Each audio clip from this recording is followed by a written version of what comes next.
ভারতীয় সেনার এক জওয়ান অনেক মাস পর ছুটি নিয়ে বাসে করে নিজের বাড়ি ফিরছিলেন। আর বাড়িতে তার স্ত্রী ফোনে মায়ের সাথে কথা বলতে বলতে স্বামীর জন্য তার পছন্দের খাবার তৈরি করছিলেন। ঠিক তখনই হঠাৎ তিনি হলঘর থেকে কাঁচ ভাঙার তীব্র শব্দ শুনতে পান।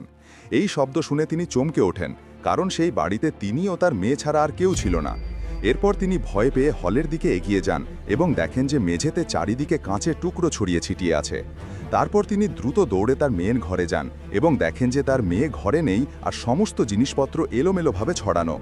এরপর দেরি না করে তিনি জওয়ানকে জানানোর জন্য ফোনে নম্বর ডায়াল করতে যাচ্ছিলেন। ঠিক তখনই ওদিক থেকে জওয়ানের ফোন আসে।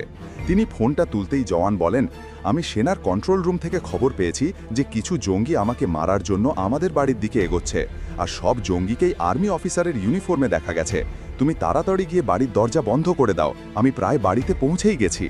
এই কথা শুনে তার স্ত্রী দৌড়ে দরজা বন্ধ করতে যাচ্ছিলেন। ঠিক তখনই হঠাৎ তার নজর হলের সোফার দিকে যায়। তিনি দেখেন যে একজন আর্মি অফিসার সোফায় বসে রাগে তার দিকে তাকিয়ে আছে এবং পাশে দাঁড়িয়ে থাকা কয়েকজন আর্মি অফিসার তার মেয়েকে কোলে নিয়ে জোরে জোরে হাসছে।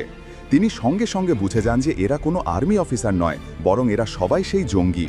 এরপর জওয়ানের স্ত্রী জঙ্গিদের চোখে ধুলো দিতে এবং তাদের হাত থেকে নিজের মেয়েকে বাঁচানোর জন্য স্বাভাবিক থাকার অভিনয় করে তাদের কাছে যান এবং হেসে বলেন, আপনারা আমার স্বামীর বন্ধু তাই না? সীমান্তে লড়াই করতে করতে আপনাদের কত আঘাত লেগেছে। দাঁড়ান, আমি এখনই আপনাদের সবার জন্য জল নিয়ে আসছি। এরপর তিনি অজুহাতে রান্নাঘরে গিয়ে সবার জন্য গ্লাসে জল ভরেন এবং চালাকি করে তাতে একটি পাউডার মিশিয়ে সেটাকে মৃত্যুর জল তৈরি করছিলেন। ঠিক তখনই তিনি হলে বসা জঙ্গিদের অট্টহাসির শব্দ শুনতে পান। তিনি দরজার আড়ালে লুকিয়ে তাদের কথা শোনেন।